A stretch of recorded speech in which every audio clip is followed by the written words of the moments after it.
The measures that were put in place were much more stringent than had been envisaged in the original plan. Could you please just answer the question?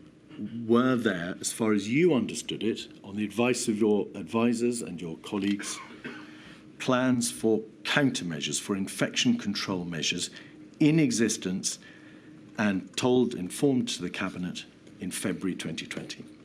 There was a plan as set out and based on the 2011 pandemic flu plan, updated with the conclusions of Cygnus. And in Module 1, we discussed at length the flaws in that plan.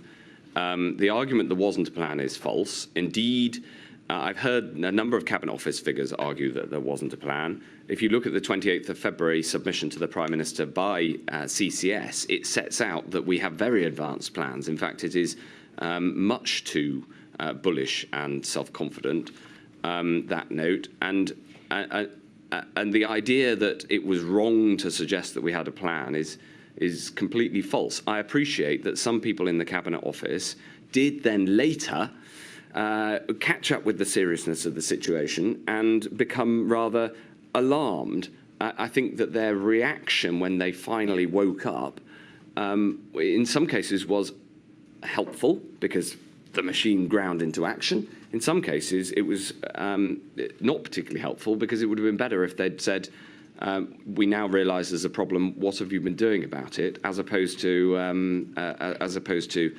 the toxic blame culture that we've seen and referred to already.